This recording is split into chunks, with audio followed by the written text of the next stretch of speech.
so excited this week. Tell them why, Taylor. Tell them why. Because we get to do a Spanset drop. We get to do work on the Spanset overall. So I'm really excited for that. And we're doing a really cool, fun drop that would be perfect for your next performance. So if you want to, learn how to do this drop, stick around. Yeah. So at home, actually, we can't do this because our Spanset is too short.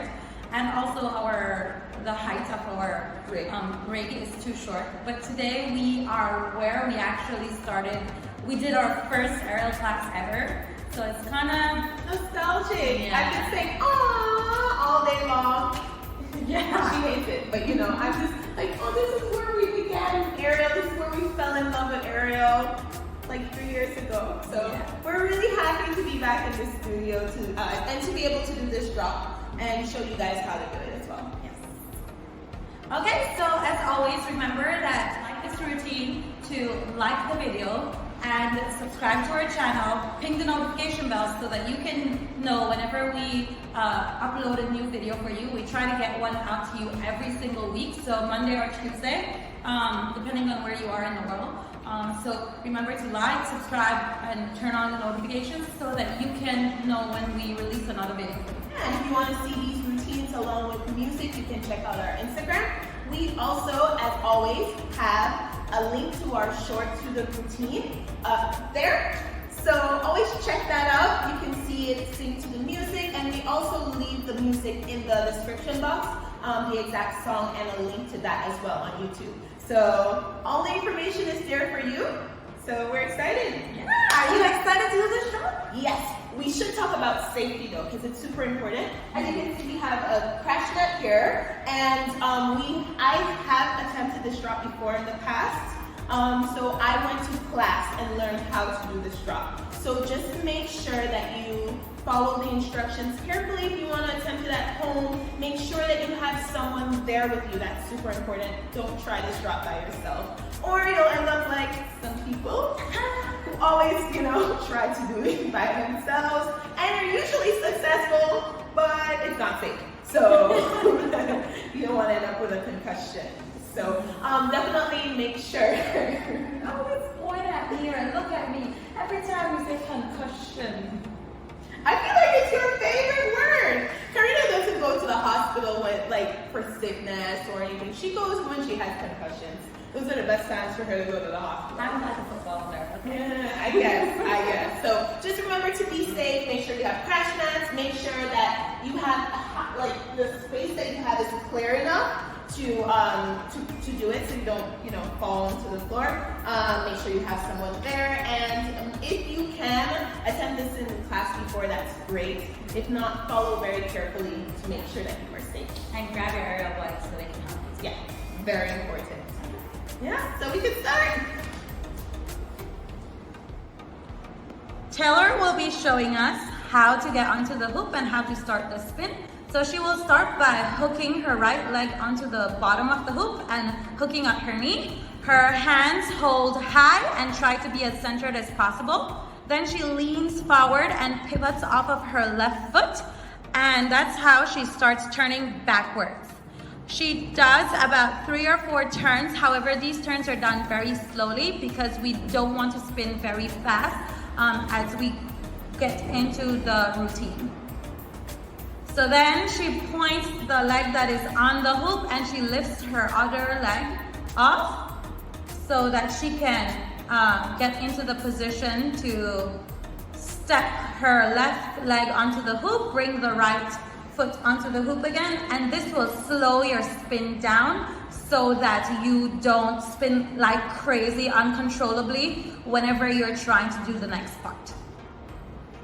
Okay, from here she will sit onto the hoop and she will hook her right elbow onto the hoop and she will hold her left leg and point her right leg out, and this is how she gets into this shape.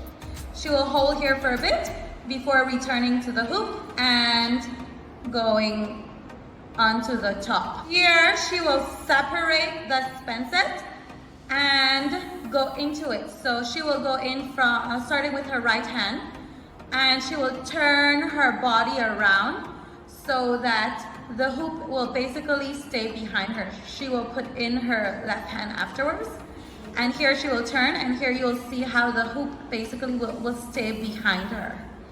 And this is where she gets into the position to straddle. She will straddle up and hook her right knee, and then this is a beautiful shake that she can hold for a bit before she gets ready to get into the position to do her drop.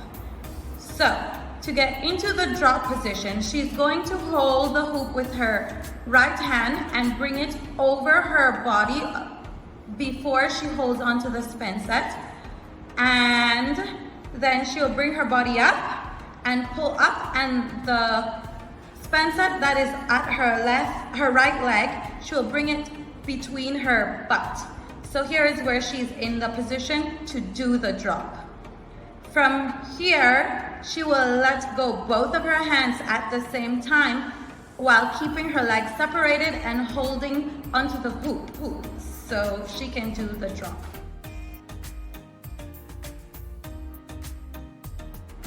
Okay, so straddle is one of the more difficult tricks to learn on hoop, especially if you are just getting started, if you're a beginner. So Taylor is going to show you how to do like a straddle progression, where she will, if you haven't been able to do it on your own before, she will show you how to do that.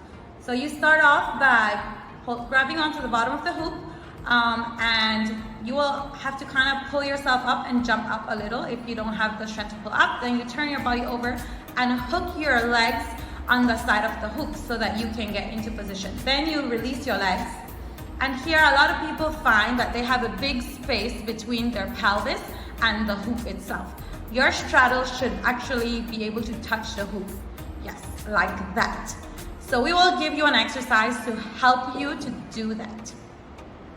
So a lot of people think that it's because they don't have enough strength in their abs to be able to touch, but really it's actually more engaging your upper body, so your back. And so what Taylor will be doing is she'll be doing some pulls. So she holds on to the top part of the hoop and she will pull her body up, doing some short little pulls, but engaging her lats. So you need to see that her back is engaged. So here you can see how her back becomes engaged. She does not bend her arms, and she will do about 10 of these every time she practices hoop so that she can be able to start engaging that muscle when she's doing the straddle. So when you straddle, if you feel it in your back, you know you're doing it right. Oh, that was so much fun. Yeah, scary but really exciting. I was so scared to do this drop when Taylor told me we were going to be doing this drop, and for a week I told her, Taylor, I really hate drops that you have to dive forward. And it's so the opposite for me, because I hate the drops that you need to go backwards. So for me, as scary as falling is for me, because I'm really scared of heights, if I have to go forward, it's better than backwards. So I was trying to tell Karina that it's really not that bad. And the good part is, as soon as you let go, both hands go towards the hoop. So you have that security very fast as opposed to just falling down. And it's actually not very scary. Once you do it one time, you realize it's really, really safe. And it's very difficult for you to get injured doing this. Yeah. Because you're strapped into the Spanset, so there's not really much of a way that you can fall out, especially since your shoulders are kind of over it. So don't worry, even if you may not get it as clean the first time, you're pretty safe trying that again if you follow the instructions to get into the position. Yes. So remember again to like the video, share the video with people who you know will also find it useful. That really helps us. And let us know what you thought of the drop. Was it easy? Did you feel safe doing it? And did you like it? Because I really thought this was one of the more exciting drops I did, because one, I felt safe, but also it looks cool. It looks beautiful. And also let us know, what is the scariest drop that you've done so far? Have you tried any drops, and which ones do you think are the most difficult for you? If you like this routine, if you tried, remember to tag us if you post it on Instagram, or or TikTok. Can you tag on TikTok? I know, I feel so old. Yes. You can. You can tag us at @eAerialBesties on TikTok. Yeah. You know, we're very new, so you know, we still need the algorithm to show our videos. Yeah, but still tag us because we do want to see if you give it a try. Yeah. Until next time. Bye.